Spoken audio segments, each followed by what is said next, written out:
KEAM 2024 overview ആണ്. Website നമുക്കറിയാം www.ce.kerala.gov.in ആണ്.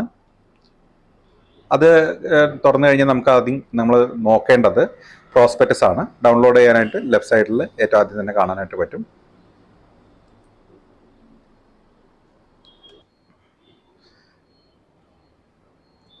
കീം ബേസിക്കലി എഞ്ചിനീയറിംഗിനും ബിഫാമിനും ആണ് എൻട്രൻസ് എക്സാമിനേഷൻ നടത്തുന്നത്. ആർക്കിടെക്ചർ MBBS കോഴ്സുകൾക്ക് ജസ്റ്റ് ടിക്ക് ഇടുന്ന ഓപ്ഷൻ മാത്രമേ നമുക്ക് ചെയ്യേണ്ട ആവശ്യമുള്ളൂ.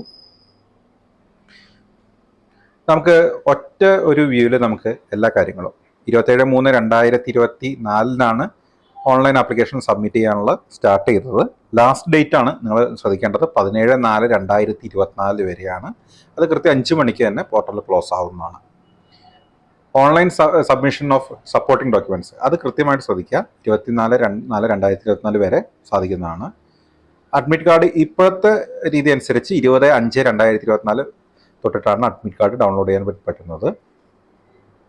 ഡേറ്റ്സ് ഓഫ് എൻട്രൻസ് എക്സാമിനേഷൻ 1/6/2024 തൊട്ടിട്ട് 9/6/2024 വരെയാണ്.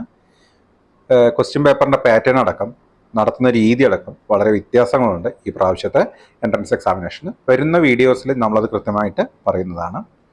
ശ്രദ്ധിക്കേണ്ട കാര്യം, നമുക്ക് എക്സാമിനേഷൻ്റെ ദിവസം സെഷൻ 1 അല്ലെങ്കിൽ സെഷൻ 2 ഇതിലേതെങ്കിലും ഒരു സെഷനാണ് നമുക്ക് ലഭിക്കുന്നത്. കഴിഞ്ഞ വർഷം 2 പരീക്ഷയായിരുന്നത് ഇപ്പോൾ ഒറ്റ പരീക്ഷയായിട്ടാണ് മാറിയിരിക്കുന്നത്. മാർക്കിൻ്റെ ഡിസ്ട്രിബ്യൂഷൻ മറ്റുള്ള ഡീറ്റെയിൽസ് വരുന്ന വീഡിയോസിൽ നമ്മൾ പറയുന്നതാണ്. 7 മണിക്കാണ് റിപ്പോർട്ട് ചെയ്യേണ്ടത്. 8:15 എൻട്രി ടു ദ എക്സാമിനേഷൻ ഹാളാണ്. മോക്ക് ടെസ്റ്റ് അവൈലബിൾ ആണ് 8:45. ലാസ്റ്റ് എൻട്രി അതാണ് വളരെ ക്രൂഷ്യലായിട്ട് 8:50 എന്നുള്ളതാണ്. 9 മണിക്ക് പരീക്ഷ തുടങ്ങും, 12 മണിയാകുമ്പോഴേക്കും അവസാനിക്കും. 3 മണിക്കൂറിൻ്റെ എക്സാമിനേഷനാണ്. അഡ്മിറ്റ് കാർഡും ഫോട്ടോ ID-യും പ്രൂഫും പിന്നെ ട്രാൻസ്പെറൻ്റ് ആയിട്ടുള്ളൊരു ball point pen, paper work ചെയ്യാനുള്ള പേപ്പർ അവിടെ നിന്ന് പ്രൊവൈഡ് ചെയ്യും.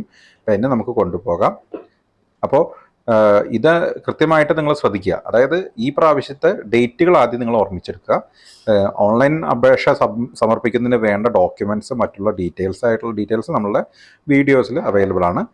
17/4/2024 വരെ സമയമുള്ളതിനാൽ സപ്പോർട്ടിംഗ് ഡോക്യുമെൻറ്റ്സ് എല്ലാം തന്നെ കളക്ട് ചെയ്ത് നിങ്ങളുടെ കയ്യിൽ പ്രോസ്പെക്ടസ് വായിച്ച് എല്ലാ രേഖകളും ഉണ്ടെന്ന് ഉറപ്പുവരുത്തിയതിന് ശേഷം നമ്മൾ ഡോക്യുമെൻറ്റ്സ് ഒക്കെ സബ്മിറ്റ് ചെയ്ത് ബാക്കിയുള്ള കാര്യങ്ങളൊക്കെ തെറ്റുകൂടാതെ ഫില്ല് ചെയ്യാനായിട്ട് ശ്രമിക്കണം. അപ്പോൾ എല്ലാവരും ഏറ്റവും കൃത്യമായിട്ട് ശ്രദ്ധിക്കേണ്ട കാര്യം, ഒരു പരീക്ഷയ്ക്ക് അപേക്ഷിക്കുന്നതിന് ആവശ്യമായിട്ടുള്ള ഡീറ്റെയിൽസ് നമ്മുടെ പ്രോസ്പെക്ടസിലുണ്ട്. അത് കൃത്യമായി വായിച്ചത് എന്ന് ഉറപ്പുവരുത്തിയതിന് ശേഷം ഫില്ല് ചെയ്യുക. Okay, thank you.